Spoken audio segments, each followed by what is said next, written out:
গায়ত্ৰী কলিতা তেওঁৰ পৰা আমি সবিশেষ ল'ম আৰু আন যিকেইজন অতিথি আমাৰ সৈতে সংযুক্ত হৈ থাকিব তেওঁলোকৰ সৈতেও পৰিচয় কৰাই দিওঁ। কংগ্ৰেছৰ বিধায়ক মহিবুৰ ৰহমান থাকিব, বিজেপিৰ বিধায়ক কমলেক্ষ দে পুৰকায়স্থ থাকিব, কিছু সময়ৰ পিছত ৰাজনৈতিক বিশ্লেষক জ্যোতিৰ্ময় হাজৰিকা সংযুক্ত হ'ব আৰু মোৰ সৈতে মোৰ সতীৰ্থ গৌতম বৰা থাকিব, নাজিৰাৰ পৰা দিগন্ত হাজৰিকা থাকিব, তিয়কৰ পৰা তিতাবৰৰ পৰা থাকিব অনমোল যাদৱ আৰু শিৱসাগৰৰ পৰা থাকিব প্ৰদীপ গগৈ। মই ডক্টৰ গায়ত্ৰী কলিতা আপোনাৰ ওচৰলৈ যাব বিচাৰিছোঁ। পোনপটীয়াকৈ মোৰ প্ৰথম প্ৰশ্ন, মন জিলাত যদি সেইদিনাখন ক্লাউড বিস্ফোৰণ হোৱা নাছিলে, এয়া কি অতিবৃষ্টি নেকি? ক্লাউড বিস্ফোৰণ যদি হোৱা নাই, কিহৰ ভিত্তিত আমি ক'ব পাৰোঁ ক্লাউড বিস্ফোৰণ হোৱা নাই বুলি? ডক্টৰ কলিতা। হয়, নমস্কাৰ সকলোকে। প্ৰথম কথা হৈছে যোৱা 19 তাৰিখে আমালে যিখিনি বৰষুণৰ তথ্য আহি পাইছে বা আমাৰ হাতত যিখিনি তথ্য আছে সেয়া নিশ্চয়কৈ প্ৰবলৰ পৰা অতি প্ৰবল বৰষুণ আমি পাইছিলো। যোৰহাট জিলা, গোলাঘাট জিলা আৰু লগতে নাগালেণ্ডৰ আমি দুই এখন ঠাইত আমি প্ৰবলৰ পৰা অতি প্ৰবল বৰষুণৰ তথ্য পাইছিলো। কিন্তু সেই ডাৱৰ বিস্ফোৰণ বুলি আমি যেতিয়া কওঁ, ডাৱৰ বিস্ফোৰণ এটা হৈছে বহুত ৰেয়াৰ আৰু ভেৰি লোকেলাইজ ফেনমেনা, বহুত কম এটা সৰু জেগাতে এটা হৈ যায় মানে, আৰু এটা ইট বহুত ষ্ট্ৰং কনভেক্টিভ চিষ্টেম হয় যে, আৰু তাৰ এটা ক্ৰাইটেৰিয়া আছে। ডাৱৰ বিস্ফোৰণ বুলি আমি যেতিয়া কওঁ তাৰ এটা ক্ৰাইটেৰিয়া থাকে। আই এম ডিয়ে ডাৱৰ বিস্ফোৰণ বুলি ষ্টেটমেণ্টটো দিব, তাৰ ক্ৰাইটেৰিয়াটো হৈছে যে এঘণ্টাত 100 মিলিমিটাৰ বৰষুণ হ'ব লাগিব। গতিকে সেইদিনা আমাৰ হাতত যিটো প্ৰবলৰ পৰা অতি প্ৰবল বৰষুণৰ তথ্য আহি পাইছিলে, সেই বৰষুণৰ পৰিমাণটো আমাৰ 24 ঘণ্টাৰ একিউমুলেটেড ৰেইনফল হিচাপে আমি পাইছিলো। সেই যে আমি পাইছিলো নাগালেণ্ড জিলাৰ মককচাং ডিষ্ট্ৰিক্টত 154 মিলিমিটাৰ অৰ্থাৎ 15 চেণ্টিমিটাৰ, তেনেকে মন জিলাৰ আবৈ বুলি জেগাডোখৰত আমি পাইছিলো 137 মিলিমিটাৰ অৰ্থাৎ 14 চেণ্টিমিটাৰ। কিন্তু সেই দুয়োটা ৰেইনফলৰ এমাউণ্টটো আছিল 24 ঘণ্টাত হোৱা টোটেল ৰেইনফল এমাউণ্ট। আৰু ঠিক তেনেদৰে আমি গোলাঘাটতো আমি পাইছিলো 13 চেণ্টিমিটাৰ, যোৰহাটতো আমি পাইছিলো 12 চেণ্টিমিটাৰ দুখন ঠাইত। কিন্তু সেই বৰষুণটো 24 ঘণ্টা, সেইটো এই কোনো তথ্য আমাক কোৱা নাই যে সেই বৰষুণটো আমাক এঘণ্টাৰ ভিতৰত হৈছিলে। গতিকে যদি সেইটো এঘণ্টাৰ ভিতৰত হোৱা নাই, তেতিয়াহ'লে সেইটো তাক আমি ডাৱৰ বিস্ফোৰণ বুলি ক'ব নোৱাৰো। গতিকে নোৱাৰো বা সেইটো কোৱাৰ আমাৰ ভিত্তি নাথাকে। গতিকে সেইফালৰ পৰা চাবলৈ হলে আমি সেইকাৰণে ইণ্ডিয়া মেট্ৰলজিকেল ডিপাৰ্টমেণ্টৰ ফালৰ পৰা যে ডাৱৰ বিস্ফোৰণ হৈছিল বুলি আমাৰ হাতত কোনো কনফাৰ্মেশ্যন নাই। হয়, প্ৰবলৰ পৰা অতি প্ৰবল বৰষুণ হৈছিলে। ডাৱৰ বিস্ফোৰণ এক ধৰণেৰে হোৱা নাছিল বুলি এই মুহূৰ্তত ক'ব পৰা যায়। আপুনি বৰষুণৰ মাত্ৰাটো হিচাপ কৰি সেই মন্তব্য কৰিছে। হয়, এতিয়া মই সুধিব বিচাৰিম এটা কথা ঠিক যে মই এইটো কৈ ল'ব বিচাৰিম যে ডাৱৰ বিস্ফোৰণ ভেৰি লোকেলাইজ ফেনমেনা আৰু বহুত এটা ষ্ট্ৰং কনভেক্টিভ চিষ্টেম। এইটো মানে এনেকুৱাও হ'ব পাৰে যে আমাৰ যিখিনি জেগাৰ পৰা ডেটা আহিছে তাত নহৈ, আমাৰ যিখিনিত অবজাৰভেশ্যন আছে তাত নহৈ যদি কোনোবা আশে পাশে ওচৰৰ জিলাটো হৈছে বা জেগাটো হৈছে, যদি সেইখিনিৰ পৰা আমি ডেটা পোৱা নাই, তেনেকুৱা হয়তো হ'ব পাৰে। কিন্তু আমাৰ হাতত থকা তথ্য মতে ডাৱৰ বিস্ফোৰণ বুলি ষ্টেটমেণ্ট দিয়াৰ আমাৰ হাতত ভিত্তি নাই। ডাৱৰ বিস্ফোৰণ বুলি ষ্টেটমেণ্ট দিয়াৰ ভিত্তি নাই, আৰু সেইকাৰণে IMDয়ে নিশ্চিতভাৱে ইয়াৰ যে ডাৱৰ বিস্ফোৰণ সেই মন্তব্য বা সেই ষ্টেটমেণ্ট তেওঁলোকে দিয়া নাই। ডক্টৰ গায়ত্ৰী কলিতা, আপোনাক সুধিব বিচাৰিম, আপোনালোক এই গোটেই খণ্ডটোৰ সৈতে জড়িত, গৱেষণা কৰি থাকে, তথ্য আপোনালোকৰ হাতত আহি থাকে। গতিকে আপুনি দেখে নেকি এই যি ৰেইনফল আমি পৰিলক্ষিত কৰিলোঁ মন জিলাত, যাৰ পৰিপ্ৰেক্ষিতত ফেনে ফুটুকাৰে উপঙি উঠিল সেইকেইখন সৰু সৰু নৈ, গতিকে ৰেইনফল পেটাৰ্ণটো, বৰষুণৰ চৰিত্ৰ বা প্ৰকাৰটো ইৰেটিক হোৱা বা অস্বাভাৱিক হোৱা আপুনি পৰিলক্ষিত কৰে নেকি উত্তৰ পূৰ্বাঞ্চলৰ ইন জেনেৰেল, আৰু এতিয়া উজনি অসম ইন পাৰ্টিকুলাৰ আপুনি তেনেকুৱা অস্বাভাৱিক বৰষুণৰ চৰিত্ৰ বা প্ৰকাৰ পৰিলক্ষিত কৰে নেকি? হয়, একে আশাৰে ক'বলৈ যে চৰিত্ৰটোৰ যে পৰিৱৰ্তন হৈছে সেই তথ্যটো এই মুহূৰ্তত দিবলৈ এইকাৰণেই বেয়া হ'ব যে ইয়াৰ কোনো চিষ্টেমেটিক ষ্টাডি হোৱা নাই। কাৰণ আমি এইটো মনচুন চিজনত আমি জেনেৰেলি উত্তৰ পূৰ্বাঞ্চলকে ধৰি গোটেই ভাৰতবৰ্ষতে প্ৰবলৰ পৰা অতি প্ৰবল বৰষুণ পাওঁৱেই। আৰু মনচুন চিজনতে আমাৰ এলেকাত ভাৰতবৰ্ষত আৰু উত্তৰ পূৰ্বাঞ্চলত সকলোতকৈ বেছি বৰষুণ হয়, বিশেষকৈ জুন জুলাই মাহত। গতিকে এটা কথা আমি মন কৰিছো, কিন্তু সেইটো ৰিচাৰ্চ ভিত্তিক নহয়, হয়তো গৱেষণা আৰু লাগিব, যে আমি এতিয়া আগতে যিখিনি বৰষুণ আমি পাইছিলো সেইটো যে কণ্টিনিউৱাছলি হৈ থকা বৰষুণ প্ৰচেছ এটা, মানে আমি যিটো ইউনিফৰ্ম বৰষুণ বুলি কয়, এটা হোমোজিনিয়াছ প্ৰচেছ, মানে এটা হয় কেইদিনমান ধৰি বৰষুণ দি থাকে কাৰণ ল' ক্লাউডৰ কাৰণে হয় কিন্তু এতিয়া খাদ্যতে আমি এই দুমাহ বা অৰুণাচলত কেইদিনমান আগতে হোৱা বৰষুণ বা এই এতিয়া উজনি অসমত হোৱা বৰষুণ এতিয়া আমি লক্ষ্য কৰিছো বা এইকেইদিন কামৰূপ মহানগৰত আমি যিটো বৰষুণ পাই আছো তাৰ পৰা আমি এইটো লক্ষ্য কৰিছো যে এই বৰষুণ বিলাক খুব মানে কম সময়ৰ ভিতৰত বেছি বৰষুণ দিছে মানে কিনকিনীয়া বৰষুণ নহয় কণ্টিনিউৱাছ বৰষুণ নহয় হঠাৎ এজাক বৰষুণ আহিছে এইটো বহুত ডাঙৰ বৰষুণ সেই ফালৰ পৰা চাবলৈ গ'লে বৰষুণৰ প্ৰকাৰ অলপমান সলনি হোৱা বুলি আমি লক্ষ্য কৰিছো কিন্তু আমি ইয়াৰ পৰা এইটো ষ্টেটমেণ্ট দিয়া নাই যে বৰষুণৰ প্ৰকাৰ সলনি হৈছে ইয়াৰ কাৰণে আমি এইটো চাব লাগিব যে পূৰ্বতেও এনেকুৱা ধৰণৰ টাইম টু টাইম পিৰিয়ডিকেল এনেকুৱা চেঞ্জ হয় নেকি সেইটো আমি প্ৰথমতে এটা কনফাৰ্মেশ্যন লাগিব কিন্তু হয় আমি লক্ষ্য কৰিছো যে বৰষুণটো অলপ সলনি হৈছে যে টৰেঞ্চিয়েল ৰেইন বা ইণ্টেন্স স্পেল বেছিকৈ হ'বলৈ লৈছে হয় টৰেঞ্চিয়েল ৰেইন ইণ্টেন্স হঠাৎ এঘণ্টাৰ কাৰণে প্ৰবল বৃষ্টিপাত পূৰ্বতে যি কিনকিনীয়া বৰষুণ তাৰ পিছত অকণ বেছি বৰষুণ তেনেকুৱা পৰিলক্ষিত হোৱা নাই কিবা কাৰণ আপুনি চিহ্নিত কৰিব পাৰে নেকি বা আপোনালোকে বিভিন্ন আলোচনা কৰি থাকে সেমিনাৰ হৈ থাকে এনে ধৰণৰ যি এক আমি লক্ষ্য কৰিছো যদিও আপুনি এই মুহূৰ্তত এম্পিৰিকেল ডেটা দিব পৰা অৱস্থাত নাই কিবা কাৰণ আপুনি চিহ্নিত কৰে নেকি এনে ধৰণৰ বৰষুণৰ প্যাটাৰ্ন উজনি অসমত বা গুৱাহাটীৰ আপুনি প্ৰসংগটো উল্লেখ কৰিছে কিবা বিশেষ কাৰণ থাকিব পাৰে নেকি মানৱ সৃষ্ট কিবা কাৰণ থাকিব পাৰে নেকি যদিও আমাৰ হাতত মানে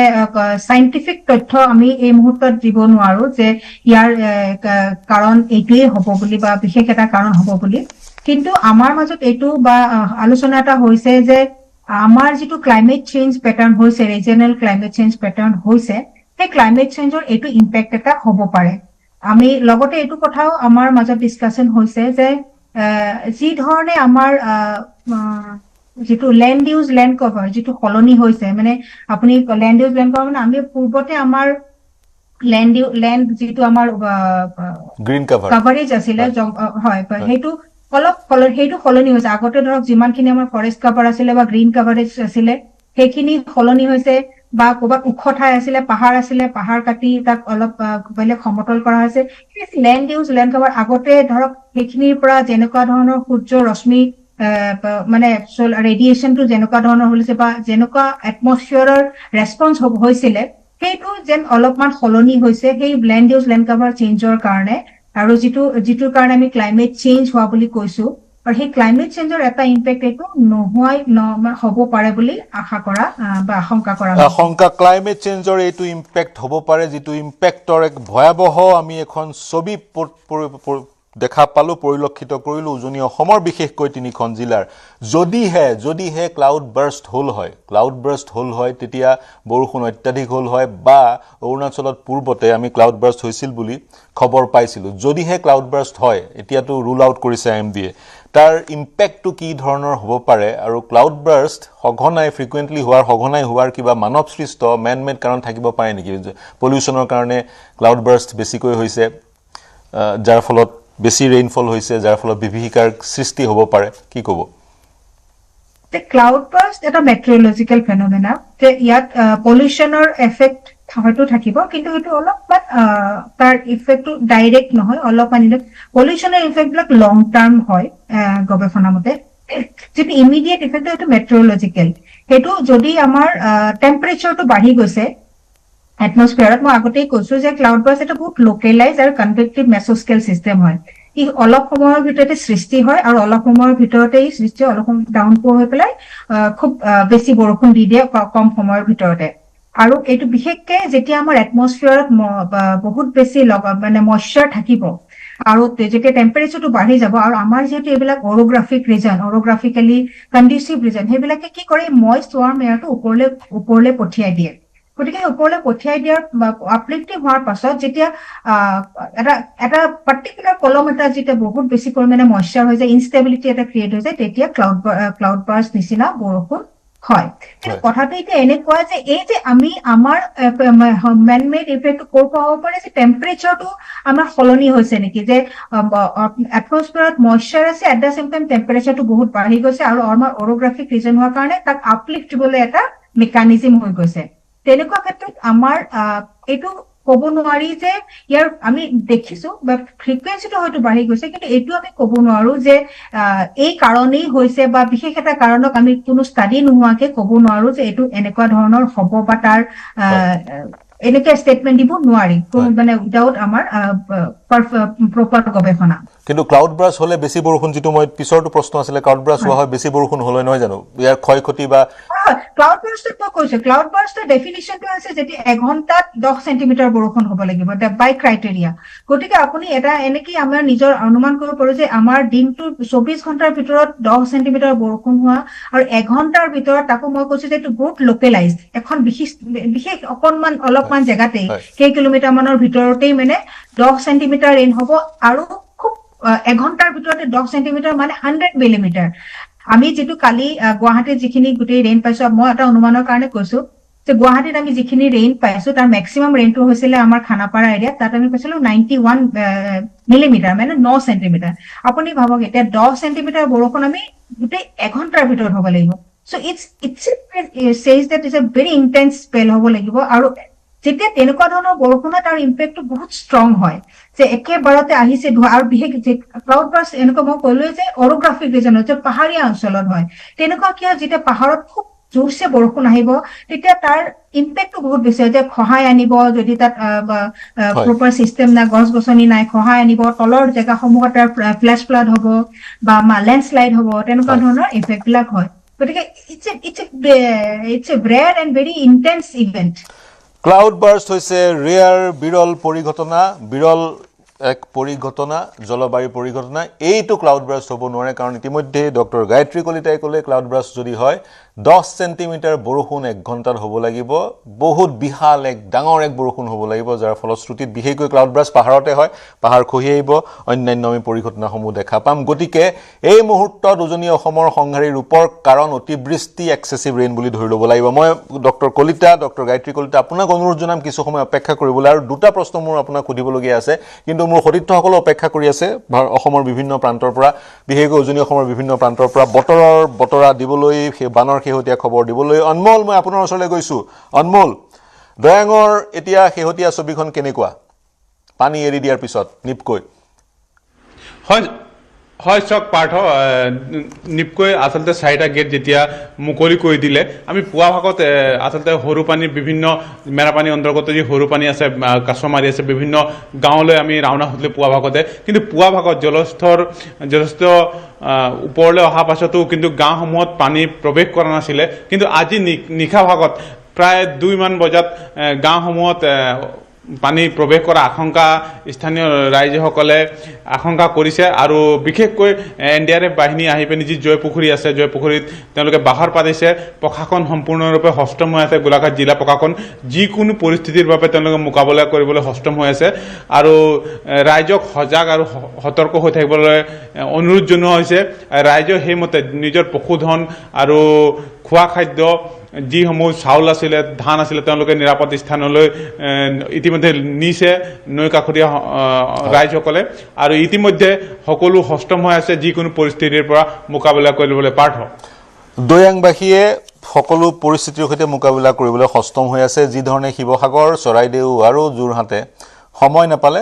যথেষ্ট পৰ্যাপ্ত সময় দৈয়াংপৰীয়াবাসীয়ে পাইছে। আজি বতৰ কেনেকুৱা, বৰষুণ দিছে নেকি? অনমোল। হয় চক, আজি যথেষ্ট বতৰ ভাল, আৰু হয় আজি যথেষ্ট বতৰ ভাল। ভাগৰ পৰা এতিয়ালৈকে কোনো বৰষুণ এই অঞ্চলত দিয়া নাই। আৰু নিশা ভাগত কি হয়, আচলতে চক অসমৰ ঠাইত তুলনাত নাগালেণ্ডত উখা জিলাত বিশেষকৈ ধাৰাসাৰ বৰষুণ হয়, আৰু তেওঁলোকে ইয়াৰ তুলনাত বেছি বৰষুণ হয় বুলি আমি গম পাওঁ নগা পাহাৰসমূহত। তাৰ ফলত যথেষ্ট লেণ্ডশ্লাইডৰ দৰে আৰু ডাৱৰ বিস্ফোৰণো হৈছিলে। ইয়াৰ পৰা বৰষুণৰ পৰিমাণ যথেষ্ট বেছি পাহাৰীয়া অঞ্চলসমূহত, আৰু সেই পৰিমাণে দেখিবলৈ হ'লে আমি পুৱা ভাগত খবৰ ল'ম। আৰু উখা জিলাত আচলতে নাগালেণ্ডত বৰষুণ বেছি বুলি কৈছে, কিন্তু বৰষুণৰ পৰিমাণ হয়। IMDৰ হাতত ডাৱৰ বিস্ফোৰণৰ কোনো নিশ্চিত তথ্য এই মুহূৰ্তত নাই। মই শিৱসাগৰলৈ যাব বিচাৰিম। শিৱসাগৰৰ পৰা সংযুক্ত হৈ আছে প্ৰদীপ গগৈ। শেহতীয়া খবৰ শিৱসাগৰৰ পৰা। শিৱসাগৰৰ বান বিধ্বস্ত অঞ্চলৰ যিসকল লোক, তেওঁলোকক সহায়ৰ হাত আগবঢ়াবলৈ বহু লোক আগবাঢ়ি আহিছে। তেনেধৰণৰ প্ৰতিষ্ঠান আৰু ব্যক্তিবিশেষৰ ইতিমধ্যে বাতৰি আমি সমগ্ৰ অসমক দেখুৱাইছো আপোনাৰ যোগেদি শিৱসাগৰত শেহতীয়া পৰিস্থিতি কেনেকুৱা শিৱসাগৰৰ বান পৰিস্থিতিৰ সামান্য উন্নতি হৈছে পূৰ্বতে যদি 2 মিটাৰ পৰ্যন্ত উচ্চতা পৰ্যন্ত পানী বাঢ়ি আছিল কিন্তু বৰ্তমান কিছু হ্ৰাস হৈছে কিন্তু বানৰ যি দুৰ্যোগ সেই দুৰ্যোগ আঁতৰা নাই আজি এই সন্ধিয়া সময়লৈকে দিখৌ জলস্তৰ দৰিকা আৰু দিচাং এই তিনিওখনৰ জলস্তৰ কিছু হ্ৰাস হৈছে যদিও কিন্তু বিপদসীমাৰ ওপৰে বৈ আছে এই তিনিওখন নদীৰ পানী বিপদসীমাৰ ওপৰে বৈ আছে আৰু আনহাতে যদি চাবলৈ যাওঁ আমি শিৱসাগৰ চহৰত কিছু পৰিমাণে পানী হ্ৰাস পাইছে আৰু হেদৰে গ্ৰামাঞ্চলসমূহতো হ্ৰাস পাইছে কিন্তু এতিয়াও শতাধিক গাঁও বৰ্তমানেও বানৰ কবলত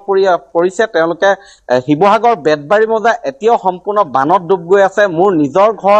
ঘৰখনত এতিয়াও এককাল পৰ্যন্ত পানী আছে আজি মাত্ৰ 5 ইঞ্চি মান পানী মোক এটা কথা কওক হ্ৰাস হৈছে আজি মোক এটা কথা কওক আজি বৰষুণ দিছিল নে আজি বৰষুণ দিয়া নাই শিৱসাগৰত বৰষুণ যদি দিয়া নাই বেতবাৰী মৌজাত আপোনাৰ বাসগৃহ পানীখিনি কিয় ওলাই যোৱা নাই বুলি আপুনি ভাবে ইতিমধ্যে আপুনি চাগৈ চাৰিওফালে চাইছে ষ্টাডি কৰিছে এককাল এতিয়াও কেনেকৈ আছে হয় এতিয়াও শিৱসাগৰৰ ৩৭ নং ৰাষ্ট্ৰীয় ঘাইপথৰ পৰা বেতবাৰী মৌজালৈ প্ৰৱেশ কৰা যিটো মূল পথ সেই পথটোত এককাল পৰ্যন্ত পানী তালৈ এতিয়ালৈকে যান বাহন চলাবলৈ সক্ষম হোৱা নাই স্পীড বুটেৰে যাবলগীয়া হৈছে এই পৰিৱেশটো হৈছে আচলতে কেইবাটাও কাৰণত প্ৰথম কথা দৰিকা নদীৰ পানী উলাই যোৱাৰ যি কেইখন স্লুইচ গেট আছিলে সেই স্লুইচ গেট কেইখনেৰে যি ধৰণে পানী উলাই যাব হৈছিলে পানী উলাই যাব পৰা নাই মেটেকা আজি বিয়লি ভাগলৈকে বহু মেটেকাই ঠাহ খাই আছিলে সেই স্লুইচ গেটসমূহত বিয়লি জলসম্পদ বিভাগৰ একাংশ বিষয়ববীয়াক অৱগত কৰাৰ পিছত সেই গেটসমূহত মেটেকাসমূহ আঁতৰাই দিয়াৰ ব্যৱস্থা কৰিছে বা আন জাবৰ জোথৰ লাগি আছিলে আঁতৰাই দিয়াৰ ব্যৱস্থা কৰিছে দ্বিতীয় কথাটো হল 4 লেনযুক্ত পথৰ নিৰ্মাণ কাৰ্য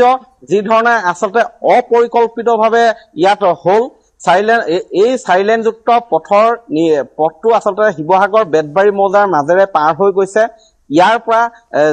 দৰিকা নদীৰ পানী যিটো দিশত আচলতে বৈ যায় বিশেষকৈ দৰিকা নদীৰ এটা কিন্তু বেয়া দিশ আছে সেইটো হৈছে দৰিকা নদীৰ এটা সাইডত মথাউৰি নাই মথাউৰি নথকা হয়তো নদী অসমৰ ভিতৰত এখন অন্যতম দৰিকা নদীৰ এটা দিশত মথাউৰি নাই আৰু সেই পানীখিনি আহি সমগ্ৰ বেতবাৰী মৌজাৰ বুৰাই পেলায় পূৰ্বতে দেখা গৈছিলে বেতবাৰী মৌজাত পানী হলেও কিন্তু এদিন বা দুদিন থকাৰ পিছত সেই পানীখিনি ওলাই গুচি যায় কিন্তু এইবাৰ ডাঙৰ কথাটো হল যে বেতবাৰী মৌজাত আজি 5 দিন ধৰি আজি হেতি 5 দিন হৈছে এই 5 দিনৰ দিনাখনো সমগ্ৰ বেতবাৰী মৌজা পানীত ডুবি আছে আৰু এতিয়ালৈকে 8 গৰাকী ব্যক্তি বেতবাৰী মৌজাত এই সময়ছোৱাত মৃত্যুমুখত পৰিছে ইয়াৰে 4 গৰাকী পানী বহাৰ ফলত পানী হুপে উটুৱাই নিয়া বা পানীত পৰি মৃত্যু হৈছে আৰু 5 গৰাকীয়ে সময়মতে যথা সময়ত চিকিৎসা লাভ নকৰাৰ কাৰণে মৃত্যুমুখত পৰিছে কাৰণ তেওঁলোকক উদ্ধাৰ কৰিব পৰা হোৱা নাছিলে চিকিৎসা লাভ কৰা নাছিলে ৰোগী আছিলে সেই কিগৰাকীও মৃত্যু হৈছে মই ডক্টৰ গায়ত্ৰী কলিতা শেষৰটো প্ৰশ্ন মোৰ সৈতে জ্যোতিৰ্ময় হাজৰিকাও সংযুক্ত হৈ আছে ৰাজনৈতিক সামাজিক বিশ্লেষক খুদুৰ অৰুণাচলৰ পৰা তেওঁৰো এটা অৰ্ডিয়েল আছে বানক লৈ সোণাৰী বা নাজিৰা বানক লৈ তেওঁৰ পৰা জানিম কিন্তু মই ডক্টৰ গায়ত্ৰী কলিতা আপোনাৰ পৰা শেষৰটো মন্তব্য তাৰ পিছত আপোনাক বিদায় দিম এই যি জলবায়ু পৰিৱৰ্তনৰ আপুনি এক কথা উল্লেখ কৰিলে যদিও তথ্যৰ অভাৱৰ কাৰণে একেবাৰে নিশ্চিতভাৱে বহু কথা ক'ব পৰা নাযায় এতিয়া জলবায়ু পৰিৱৰ্তনে আপোনাৰ সুদীৰ্ঘ অভিজ্ঞতাৰ পৰা কৈছো আমাৰ জীৱন জীৱিকাত বাৰুকৈ প্ৰভাৱ পেলালে বা অনাগত সময়ত পেলাবলৈ গৈ আছে নেকি হয় জলবায়ু পৰিৱৰ্তনটো হৈছে কাৰণ আমি যদি আমাৰ যিখিনি ডেটা বা আমাৰ যিখিনি এনালাইসিস সেইখিনি আমি দেখা পাইছো যে যেটো আমাৰ টেম্পাৰেচাৰ আমাৰ যেটো এভাৰেজ এনুৱেল টেম্পাৰেচাৰ থাকে সেইটো যোৱা 100 বছৰত প্ৰায় 0.9 ডিগ্ৰী বাঢ়ি গৈছে মানে there is a increasing trend of temperature ট্ৰেণ্ডটো ইনক্ৰিজিং হৈছে at the same time আমি যদি ৰেইনফল চাওঁ যোৱা এটা ক্লাইমেট চেঞ্জৰ কাৰণে যদি ৰেইনফল প্যাটাৰ্নটো আমি দেখিছো যে ওভাৰঅল যেটো আমাৰ এনুৱেল ৰেইনফল হয় সেই ৰেইনফলটো কিন্তু অসমত কমি গৈছে আৰু লগতে এনুৱেল ৰেইনফলটো কমিছে লগতে আমি আমাৰ যিটো মনচুন ৰেইনফলো আমাৰ ইয়াত কমিছে গতিকে সেই তথ্যবিলাকৰ পৰা আমিতো এইটো ক'ব পাৰো যে ক্লাইমেট চেঞ্জ হৈছে বা ক্লাইমেট চেঞ্জৰ এটা পেটাৰ্ণ আছে there is an increasing trend of temperature there is a decreasing trend of overall rainfall over Assam গতিকে সেইফালৰ পৰা ক্লাইমেট চেঞ্জ হৈছে আৰু ইয়াৰ এফেক্ট আমি বিভিন্ন ধৰণে দেখা পাইছো এটাটো হৈছে আমাৰ ৰেইনফল পেটাৰ্ণ বিলাক সলনি হৈছে আমি আজিকালি খুব বেছি গৰমৰ দিন বেছি পোৱা হৈছো আৰু গৰমৰ টেম্পাৰেচাৰটো আমাৰ আগতে এটা জেগাৰ নৰ্মেল টেম্পাৰেচাৰ যিমান আছিলে তাতকে আমি সঘনাই বহুত বেছি টেম্পাৰেচাৰ পোৱা হৈছো যেনেকে আজি ধৰক এখন জেগাৰ আগতে যদি এভাৰেজ টেম্পাৰেচাৰ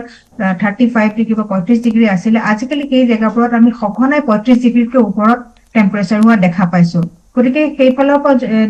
আৰু এতিয়া আমি ৰিচেণ্টলি যিখিনি বৰষুণৰ এক্সপিৰিয়েঞ্চখিনিৰ পৰা আমি ক'ব পাৰো যে পেটাৰ্ণটো অলপ সলনি হৈছে আগতে যেনেকুৱা ধৰণৰ বৰষুণ দিছিলে যে প্ৰি মনচুন চিজনত মানে বহাগ জেঠ মাহত আমাৰ যিটো বৰদৈচিলাৰ নিচিনা ধুমুহা গাজনিৰে বৰষুণ দিছিলে মনচুনত আমাৰ এটা কিনকিনীয়া কণ্টিনিউৱাছ ৰেইনফল হৈছিলে সেই তেনেকুৱা নহৈ পেলাই বৰষুণৰ পেটাৰ্ণটো সলনি হৈছে বা আগতে আমি এটাও কথা লক্ষ্য কৰিছো যে আগতে আমি যেনেকুৱা ধৰণৰ ধুমুহা দেখিছিলো এই বছৰ অলপ হয়তো ধুমুহা কম হৈছে বৰষুণ হৈছে কিন্তু ধুমুহা যিটো আগৰ যিটো বৰদৈচিলাৰ যিটো নিচিনা বৰষুণ আছিল সেই বৰষুণটো অলপ কিছু পৰিমাণে ফ্ৰিকুৱেঞ্চিটো কমি যোৱা দেখা গৈছে গতিকে পেটাৰ্ণ আমি বিভিন্ন ধৰণে দেখিছো নেদেখা নহয় গতিকে ইয়াৰ এফেক্টটো আমাৰ মানৱ জীৱনৰ ওপৰত পৰিছেই ইম্পেক্ট বিলাক আমি লাৰ্জ স্কেলত হোৱা দেখা পাইছো আমাৰ ৰিচেণ্ট বানপানীৰ কথাই হওক বা আমাৰ বিভিন্ন ধৰণৰ জেগাত বানপানী নোহোৱা জেগাত বানপানী হৈছে বা আগতে যিবোৰ জেগাত টেম্পাৰেচাৰ গৰমৰ দিনতো টেম্পাৰেচাৰ 32 ডিগ্ৰী 33 ডিগ্ৰীতকৈ ওপৰত নগৈছিলে সেইবোৰত আজিকালি 39 গতিকে গায়ত্ৰী কলিতা গতিকে যিহেতু আপুনি ক'লে এই বস্তুবোৰ এই পৰিঘটনাবোৰ ইৰিভাৰ্চিবল আমি আগৰ দিনবোৰলৈ ঘূৰি যাব নোৱাৰো গতিকে সহৱস্থান বা ক্লাইমেট যি ধৰণে চেঞ্জ হৈছে সেই ধৰণেৰে আমাৰ জীৱন যাপনৰ যিবোৰ প্ৰক্ৰিয়া সেইবোৰ আমি পৰিৱৰ্তন কৰিব লাগিব উদাহৰণস্বৰূপে আগতে যদি এটা বিশেষ মাহত আমি কঠীয়া ৰুইছিলো এতিয়া সেই মাহটো নুৰুই আমি অন্য মাহলৈ যাব লাগিব গতিকে সেই ধৰণেৰে আমি এডজাষ্ট কৰিব লাগিব নেকি হয় এডজাষ্ট কৰিব লাগিব লগতে ইয়াৰ কাৰণে ইয়াত এটা ডাঙৰ ৰোল আছে যে আমাৰ ফৰকাষ্টিঙৰ এটা ডাঙৰ ৰোল আছে যে আমি যেতিয়া সহাৱস্থান কৰিবলৈ হলে আমি আগতীয়াকে বতৰৰ বিষয়ে জানিব লাগিব আমি সজাগ হ'ব লাগিব আমি সচেতন হ'ব লাগিব যে এই যে বতৰ আমি এতিয়া ফৰকাষ্টিং যে কৰো সেই ফৰকাষ্টিংটোৰ ইনফৰমেশ্যনটো আমি ৰাখিব লাগিব যে আমাৰ বতৰটো এই সিজনটোত কি হ'ব ইণ্ডিয়ান মেট্ৰলজিকেল ডিপাৰ্টমেণ্টৰ বেলেগ টাইম স্কেলত ফৰকাষ্টিং থাকে যে সিজনেল এটা আমাৰ লং ৰেঞ্জ ফৰকাষ্ট থাকে যিটো সিজনৰ আগত দিয়া হয় আমাৰ 15 দিনৰ কাৰণে এক্সটেণ্ডেড ৰেঞ্জ ফৰকাষ্ট থাকে যিটো 15 দিনৰ কাৰণে দিয়া হয় আৰু এই এনেকুৱা ধৰণৰ ফৰকাষ্টে এগ্ৰিকালচাৰেল প্লেনিঙত খুব বেছি সহায় কৰে যে সিজনৰ আগত যদি আমি কওঁ যে এই বছৰ মনচুনত বেছি বৰষুণ হ'ব নৰ্মেলতকৈ বা কম বৰষুণ হ'ব তেনেকুৱা ধৰণে তেখেতসকলে প্লেন কৰিব পাৰে তাৰপিছত যেতিয়া আমি 15 দিনৰ এক্সটেণ্ডেড ৰেঞ্জ ফৰকাষ্ট তেওঁলোকে প্লেন কৰিব পাৰে যে এইটো সময়ত সিঁচিব পাৰিম সিঁচিব নোৱাৰিম আমি ফৰকাষ্ট বিলাকত টেম্পাৰেচাৰ কিমান হ'ব হিউমিডিটি কিমান হ'ব বৰষুণ কিমান হ'ব এই গোটেইখিনি তথ্য থাকে লগতে মিডিয়াম ৰেঞ্জ ফৰকাষ্টত কি হয় আপুনি মেইনটেনেন্সৰ মানে ধৰক মিডিয়াম ৰেঞ্জ ফৰকাষ্টত আমি অহা 7 দিনত কি হ'ব ফৰকাষ্ট দিওঁ লগতে আমি সতৰ্কতা বাণীও দিওঁ তাৰপিছতে আমি এটা আৰু ফৰকাষ্ট যিটো হৈছে নাওকাষ্ট সেইটো অহা নেক্সট 3 ঘণ্টাত কি হ'ব গতিকে এই যে বিভিন্ন টাইম স্কেলত আমি ফৰকাষ্ট দিওঁ এই গোটেই কেইটাৰে এগ্ৰিকালচাৰ ফিল্ডত বহুত বেছি ইম্পৰ্টেঞ্চ আছে প্লেনিঙৰ কাৰণে কঠীয়া সিঁচিবৰ কাৰণে বা ষ্টেজটো কেনেকে কৰিব সেই গোটেইখিনিত এটা ডাঙৰ ৰোল আছে গতিকে forecasting is a very big role in planning and adaptation and mitigation গতিকে সেই কথাটো আমি লক্ষ্য ৰাখি আমি ফৰকাষ্টিঙত ইম্প্ৰুভমেণ্ট কৰিব লাগিব ফৰকাষ্টিং বিলাক মানুহে চাব লাগিব চোৱাৰ লগে লগে টেকনিকেলি ফৰকাষ্ট বিলাকে কি মিন কৰিছে সেই মিনিং বিলাক মানুহে আন্ডাৰষ্টেণ্ড কৰিবলৈ বা তাৰ সেইটো কৰবাত নহয় কৰবাত গায়ত্ৰী কলিতা যিসকল কৃষক আছে তেওঁলোকক ফৰকাষ্টটো বুজিবলৈ ফৰকাষ্টটো গ্ৰহণ কৰি সেইমতে পদক্ষেপ ল'বলৈ তেওঁলোকক সজাগতা বৃদ্ধি কৰিব লাগিব চাগে মোৰ এটা উপলব্ধি দুৰ্যোগ প্ৰশমনৰ গোটেই ব্যৱস্থাপনাটোক আমি ৰিলুক কৰা নতুনকৈ আমি চোৱাৰ এক সময় চাগৈ আহি পৰিছে আৰ্লি ৱাৰ্নিং সিস্টেম কৰবাত নহয় কৰবাত উৰিষ্যা সদৃশ অসমত নাই হোৱা নেকি যি আৰ্লি ৱাৰ্নিং সিস্টেমৰ সৈতে আমি গাঁৱৰ যুৱক যুৱতীসকলক জড়িত কৰিব পাৰিব লাগিছিল যাতে এটা গোল্ডেন টাইম বা গোল্ডেন পিৰিয়ড আমি পাওঁ নিজক বচাবলৈ সেই ব্যৱস্থাপনাটো অসমত IMDৰ সহযোগত ৰাইজৰ মাজলৈ যোৱা নাই নেকি নাই ইণ্ডিয়া মেট্ৰলজিকেল ডিপাৰ্টমেণ্টৰ আৰ্লি ৱাৰ্ণিং চিষ্টেম আছে ইতিমধ্যে মই ক'লোৱে আপোনাক আমি আমাৰ সকলোখিনি ষ্টেক হোল্ডাৰক লগতে আমাৰ নিজৰ ৱেবছাইটত আমাৰ মৌচম এপ আছে মই এই জৰিয়তে আপোনালোকক সকলোকে কৈছো যে মৌচম এপ ডাউনলোড কৰক আপোনালোকে আপোনালোকৰ জেগাৰ ওপৰত কেনেকুৱা ধৰণৰ বতৰ হ'ব অহা 15 দিনত কি হ'ব এক্সটেণ্ডেড ফৰকাষ্ট মতে অহা 3 দিনত কি হ'ব এই সময়ত কি হ'ব গোটেইখিনি আপুনি ইনফৰমেশ্যন পাই থাকিব আমাৰ ৱেবছাইট চাওক আৰু IMDৰ একচুৱেল ৱেবছাইট ছ'চিয়েল মিডিয়াত আমাৰ এইবিলাক প্ৰেৰণ কৰা হয় গোটেইখিনি চাই থাকক আৰু আমাৰ গোটেইখিনি ষ্টেট গভৰ্ণমেণ্ট বা আমাৰ ষ্টেক হোল্ডাৰ গোটেইখিনি আমাৰ এই ডেটাসমূহ প্ৰেৰণ কৰা হয় আৰু এগ্ৰিকালচাৰৰ কাৰণে আমাৰ ডেডিকেটেড চাৰ্ভিচ আছে এগ্ৰ মেট্ৰলজিকেল চাৰ্ভিচেছ তাত এই গোটেইখিনি চাৰ্ভিচ আমাৰ দিয়া হয় হয় ধন্যবাদ জ্ঞাপন কৰিছো ডক্টৰ গায়ত্ৰী কলিতা সেই চিন্তাৰে আপোনাক মই এৰিছো মৌচম এপ সকলোৱে ডাউনলোড কৰক যি বিভিন্ন সময়ৰ ফৰকাষ্ট সেই এপৰ যোগেদি আপোনালোকে ইণ্ডিয়ান মেট্ৰলজিকেল ডিপাৰ্টমেণ্টৰ পৰা পাই থাকিব আৰু আজিৰ তাৰিখত যি ধৰণে বতৰৰ পৰিৱৰ্তন সঘনাই হৈ থাকে নতুন নতুন পৰিঘটনা আমি সঘনাই দেখি থাকোঁ ফৰকাষ্টটো যদি আপুনি গম পায় আপুনি নিজৰ যি জীৱনশৈলী সেই জীৱনশৈলীক তেনেধৰণৰে আগবঢ়াই লৈ যাব পাৰিব ক'ৰবাত যদি যাবলগীয়া আছে ফৰকাষ্টটো চাই আপুনি যাব পাৰিব খেতিৰ ক্ষেত্ৰতো আপুনি সেই ফৰকাষ্টটোৰ সৎব্যৱহাৰ কৰি খেতি উৎপাদনত সুফল পাব পাৰিব এই চিন্তাৰে মই এটা বিৰতি লৈছোঁ বিৰতিৰ পিছত জ্যোতিৰ্ময় হাজৰিকাৰ ওচৰলৈ যাম অৰুণাচলৰ পৰা সংযুক্ত হৈ আছে মোৰ সতীৰ্থসকল আছে সম্ভৱতঃ মই গৌতমৰ ওচৰলৈ যাবলৈ প্ৰয়াস কৰিম আৰু বাকী ৰাজনৈতিক ব্যক্তিসকলো সংযুক্ত হ'ব মই এটা বাণিজ্যিক বিৰতি লৈছোঁ শীঘ্ৰে ঘূৰি আহিম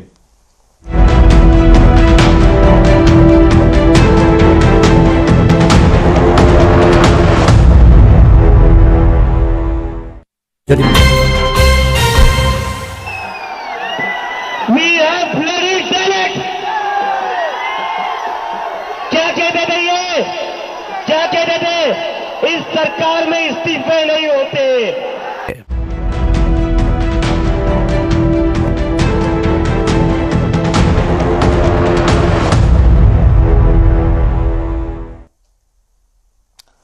নমস্কাৰ প্ৰিয় দৰ্শক বিৰতিৰ পিছত সকলোকে স্বাগতম জনাইছোঁ মোৰ সৈতে সংযুক্ত হৈ আছে জ্যোতিৰ্ময় হাজৰিকা আৰু মোৰ সতীৰ্থ গৌতম আপোনাৰ ওচৰলৈ যাম মই জ্যোতিৰ্ময় হাজৰিকা আপোনাৰ ওচৰলৈ যাব বিচাৰিছোঁ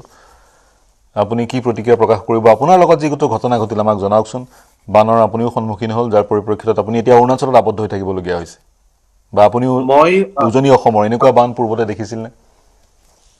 ধন্যবাদ পাৰ্থ কথাটো হৈছে কি মই সেই সময়ত উজনিৰ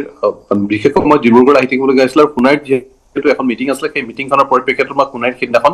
থাকিবলগীয়া হৈছিলে কিয়নো সিদিনা সোণাৰীৰ মই মিটিংখনলৈ প্ৰায় বেঙেনাবাৰী অঞ্চললৈ মই গৈ আছিলো সেই সময়ত দেখিছিলো ৰাস্তাৰ দুয়োকাষে পানী উফন্দি আহিছে লাহে লাহে মই ভাবিছিলো যে সেই সময়ত ৰাস্তাটোলৈকে যিহেতু পানী পোৱা নাই গতিকে আমি সুন্দৰকৈ গৈ পেলাই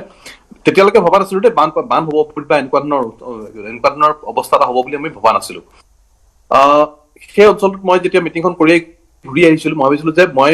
ডিব্ৰুগড়লৈ যোৱাৰ আগতে মই সোণাৰীত আজি থাকি দিওঁ ৰাতি যিহেতু বেছি হৈছিলে সোণাৰীত থাকি দিছিলো সোণাৰী নাহৰআলি অঞ্চলত এখন হোটেল মেজেষ্টিক বুলি এখন হোটেল আছে সেই হোটেলখন আমি তেনেকৈ আশ্ৰয় গ্ৰহণ কৰিছিলো ৰাতিৰ বাবে পিছদিনাখন পুৱা আমি গুচি যাম কিন্তু ৰাতি 11:45 মই শুনা মতে ৰাতি 11:45 বান লাহে লাহে পানী বাঢ়ি আহিছিলে সেই পানী বাঢ়ি আহি এবুকু পৰ্যন্ত পাইছিলেই নাহৰআলি সম্পূৰ্ণৰূপে বুৰ গৈছিলে আৰু 11:45 মানত বহু সংখ্যক মানুহ নিজৰ ঘৰৰ পৰা উঠি আহি পেলাই হোটেল পাইছিলেহি কাৰণ হোটেলখনৰ ফাৰ্ষ্ট ফ্ল'ৰত আমি আছিলো আৰু তলৰ ফ্ল'ৰত মোৰ গাড়ীখনৰ প্ৰায় মানে চকাটো ডুবালৈকে মোৰ গাড়ীখন পানী হৈ গৈছিলে থেংক গড যে ভগৱানক ধন্যবাদ যে গাড়ীখনৰ একো নহলে যি কি নহওক সেই সময়ত সেই হোটেলখনত আমি যিহেতু এৰাতিৰ বাবে মানে কৰিছিলো মই যিহেতু ইতিমধ্যে মই প্ৰদীপ গগৈ বা আমাৰ মানে ভাতৃপ্ৰতিম প্ৰদীপ গগৈ গোটেই কথাখিনি শুনিলো বিভিন্নজনৰ কথা শুনিছো সেই ক্ষেত্ৰত ক'বলগীয়া কিয়নো ইতিমধ্যে বিভিন্নজনৰ বক্তা আমাক অলৰেডি কৈ গৈছে মই খালি এটা ক্ষেত্ৰত কৈছো যে এই বানৰ সময়ত বিভীষিকাময় পৰিস্থিতিত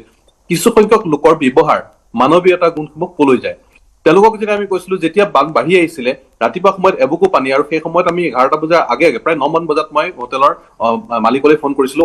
তেওঁলোকলৈ ফোন কৰি পেলাই কৈছিলো যিহেতু ইমান পানী এতিয়া যিহেতু এবুকু পৰ্যন্ত পাইছে আমি ওলাই যাব নোৱাৰো গতিকে আপুনি এটা দিনৰ বাবে এক্সটেনশ্যন কৰক কিন্তু তেওঁলোকে আমাক এক্সটেনশ্যন কৰিবলৈ সম্পূৰ্ণৰূপে মনা কৰি পেলাই তেওঁলোকে ক'লে যে আপুনি যেনেকে যি নহওক আমাৰ নেক্সট বুকিং আহিব পাৰে গতিকে আপোনালোকে এইখন হোটেলৰ পৰা এৰি দিব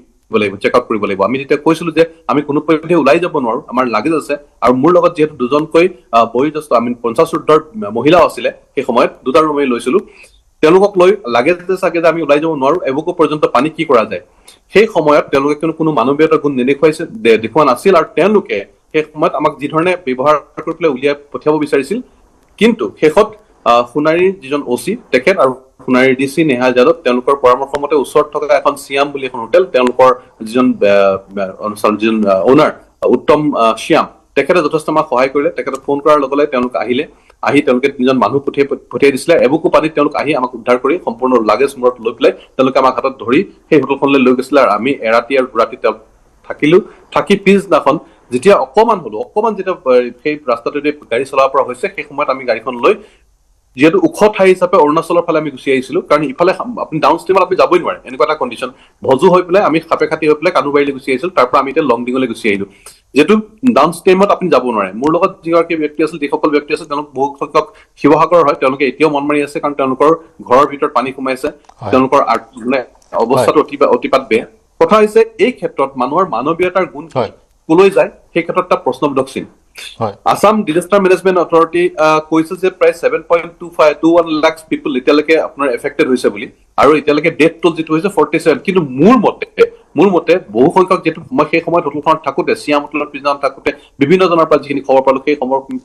পোৱা মতে মই গম পাইছো যে হয়তো ডেথ টোল ইয়াতকে বহুত বেছি হ'ব কোনোবা এখন গাঁৱত মই কথা শুনি যেতিয়া আছিলো মানুহৰ পৰা এতিয়া কোনোবা আমাক হয় মই জ্যোতিৰ্ময় হাজৰিকা মৃতকৰ সংখ্যা বৃদ্ধি হোৱাৰ পূৰ্ণ আশংকা কৰা হৈছে মই আহিম আজি দুদিনৰ আগতে সম্ভৱতঃ ময়ূৰ বৰগোহাঁই নাজিৰাৰ বিধায়ক তেওঁতো সংখ্যাটো 100 স্পৰ্শ কৰিব বুলি কৈছিলে আৰু যিটো আনুষ্ঠানিক চৰকাৰী পৰিসংখ্যা সেই পৰিসংখ্যাই 50 ইতিমধ্যে অতিক্ৰম কৰিছে আৰু বহু মানুহ সন্ধানহীন বহু লোক নিখোজ হৈ আছে আশা কৰিছো সেই সকল লোক জীৱিত অৱস্থাত আছে কিন্তু এতিয়ালৈকেও যেটো পৰিসংখ্যাটো আমাৰ হাতত অহা নাই কিন্তু 50ৰ অধিক লোকৰ এতিয়ালৈকে মৃত্যু হৈছে হেয়া নিশ্চিত কৰিছে বিভিন্ন চৰকাৰী প্ৰতিষ্ঠানে মই গৌতমৰ ওচৰলৈ যাব বিচাৰিছো গৌতম আজি প্ৰায় আৰম্ভণিৰ দিনৰ পৰাই সোমবাৰৰ পৰাই বা দেওবাৰৰ পৰাই তেওঁ অবিৰত গতিত কভাৰেজ দি আছে আমাক উজনি অসমৰ বিভিন্ন স্থানৰ পৰা বানৰ আজি আপোনাৰ পৰা জানিম শেহতীয়া পৰিৱেশ আপুনি মন জিলালৈ গৈ আহিল নাগালেণ্ডলৈ গৈ আহিল য'ত ক্লাউড ব্ৰাছ হৈছিল বুলি প্ৰথমতে ধাৰণা কৰা হৈছিল যদিও বা IMD ৰুল আউট কৰিলে নহয় বুলি ক'লে সেই স্থানো চাই আহিলে গতিকে শেহতীয়া খবৰ কি জনাব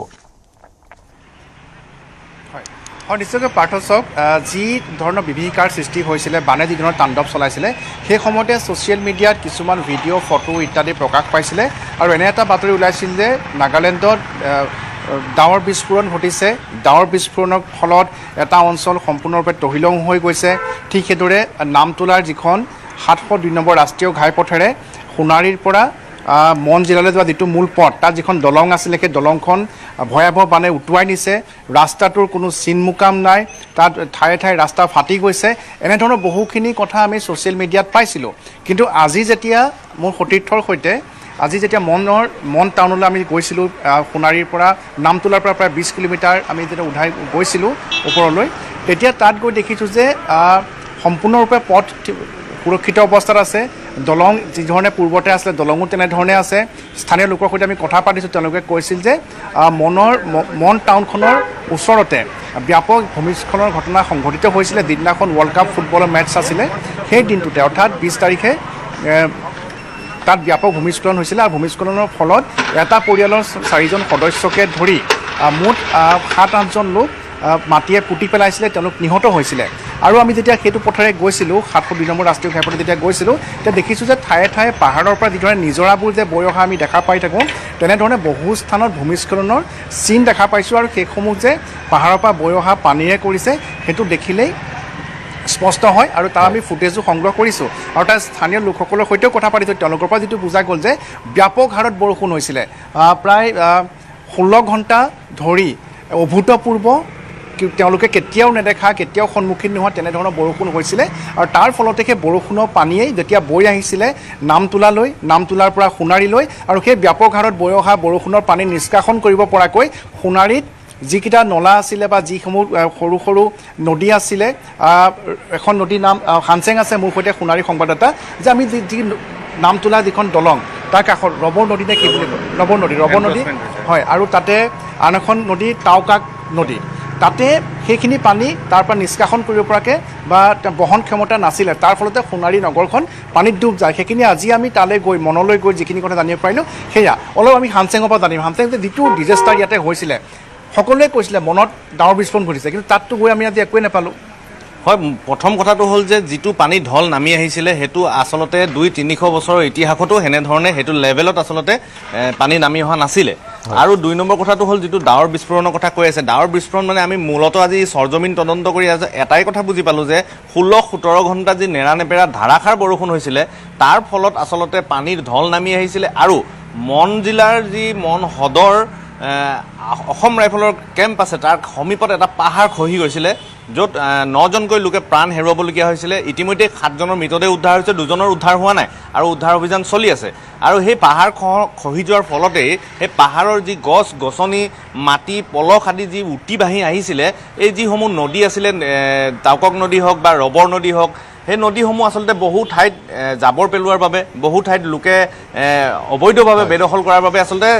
ঠেক হৈ আছিলে। গতিকে সেই সময়ত আচলতে এটা ব্লকেডৰ সৃষ্টি হৈছিলে আৰু ব্লকেডৰ সৃষ্টি হোৱাৰ লগে লগে যিহেতু পানীৰ ঢলটো অস্বাভাৱিক আছিলে, গতিকে সেই ঢল ভাঙি নিয়াৰ ফলতে প্ৰথমতেই নামতোলা নামৰ ঠাইডোখৰত অসম আৰু নাগালেণ্ডৰ যি একেবাৰে সীমান্তত সেই তাত প্লাবিত হৈছিলে। তাৰপিছত টাউকা তাক ক্ৰমান্বয়ে আহি সোণাৰী নগৰত সোমাই এক বিধ্বস্ত ৰূপ ধাৰণ কৰিছিলে। তাৰ পৰৱৰ্তী পৰ্যায়ত আমি দেখিবলৈ পালোঁ যে নাগিনী মৰাৰ ফালে আচলতে যিটো হ'ল বিহুবৰ চন্তক নাজিৰা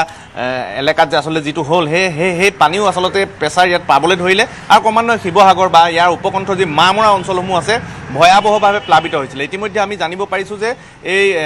চৰাইদেউ জিলাতে এই বানৰ ফলত 2 লাখৰো অধিক লোক আচলতে ক্ষতিগ্ৰস্ত হৈছে আৰু যিহেতু NDRF টীমৰ সংখ্যা সীমিত আছিলে আৰু সেইবাবে আচলতে উদ্ধাৰ অভিযানটো পলম। মই এইখিনিতে জনাব বিচাৰিছোঁ যে পাৰ্থ, ইতিমধ্যে আমি চৰাইদেউ জিলাৰ জিলা আয়ুক্তৰ সৈতে কথা পাতি আহিছোঁ। তেখেতে আমাক জানিবলৈ দিয়া মতে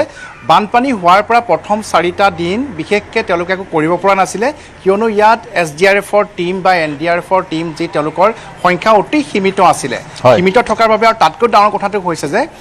যিসমূহ মোবাইলত টাৱাৰ আছিলে সেই টাৱাৰসমূহ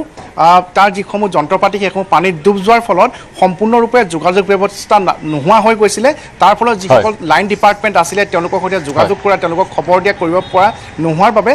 প্ৰথম 3টা দিন তেওঁলোকে প্ৰায় স্থবিৰ একো কৰিব পৰা নাছিলে। ললো মোৰ সময় সমাপ্ত হ'ল। গৌতম, পুনৰ আপোনাৰ সৈতে সংযুক্ত হ'ম পৰৱৰ্তী বুলেটিনত বা অনাগত সময়। জ্যোতিৰ্ময় হাজৰিকা আপোনাৰ ওচৰলৈ যাব নোৱাৰিলোঁ, ক্ষমা বিচাৰিছোঁ। মোৰ সময় সমাপ্ত হ'ল। ইতিমধ্যে হাংচেঙে বৰ্ণনা কৰিলেই মন জিলাত বা সেই অঞ্চলত 16 ঘণ্টা নেৰানেপেৰা বৰষুণ হোৱাৰ ফলত যি ঢল নামি আহিলে অসমলৈ বা সোণাৰী পৰ্যন্ত পালেহি, সেই ঢল 200-300 বছৰ চাগে কেতিয়াও দেখা হোৱা নাছিল। আৰু অন্যতম এটা কাৰণ এই বিভীষিকাৰ হৈছে পানীৰ যি নেচাৰেল পাথ, যি পানীৰ যি স্বাভাৱিক ৰাস্তা, সেই স্বাভাৱিক ৰাস্তাসমূহ ক'ৰবাত নহয় ক'ৰবাত মানৱ সৃষ্ট কাৰণৰ কাৰণে বন্ধ হৈ গৈছিল, যাৰ পৰিপ্ৰেক্ষিতত এই বিভীষিকা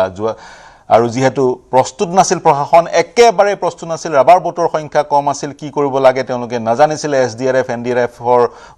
প্ৰেজেন্সো নাছিলে, উপস্থিতিও নাছিলে। সেইকাৰণেই প্ৰথম 4 দিন সোম মঙ্গল বুধ বৃহস্পতি বা দেও সোম মঙ্গল বুধ এই 3-4টা দিন কোনেও একো কৰিব পৰা নাছিলে, যাৰ পৰিপ্ৰেক্ষিতত আমি ভয়াৱহতা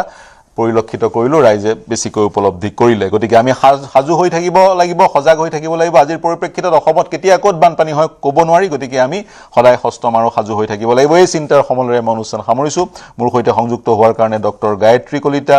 জ্যোতিৰ্ময় হাজৰিকা, গৌতম বৰা, দিগন্ত হাজৰিকা, অনমোল যাদৱ, প্ৰদীপ গগৈ, হানচেন কোঁৱৰ সকলোকে ধন্যবাদ জ্ঞাপন কৰিছোঁ। প্ৰিয় দৰ্শক, শুভৰাত্ৰি।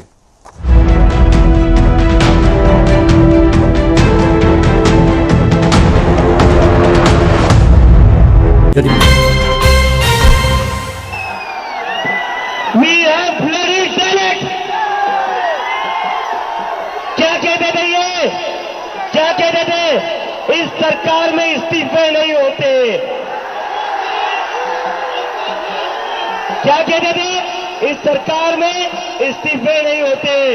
हम कहना चाहते, झुकती है दुनिया, झुकाने वाला चाहिए।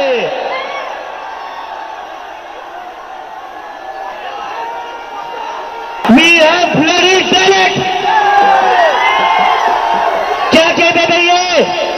क्या कहते थे? इस सरकार में इस्तीफे नहीं होते। क्या कहते थे? इस सरकार में इस्तीफे नहीं होते। हम कहना चाहते, झुकती है दुनिया, झुकाने वाला चाहिए।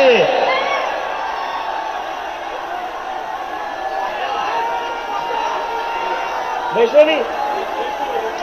give me the names of all the NEET वाले बच्चों का बैनर लो।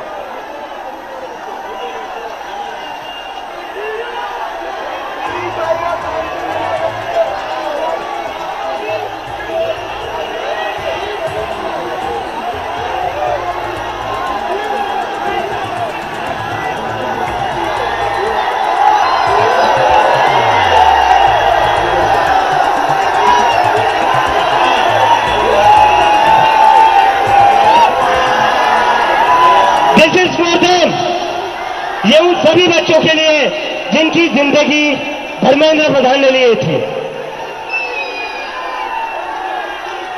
प्रदीप मेघवाल, ऋतिक मिश्रा,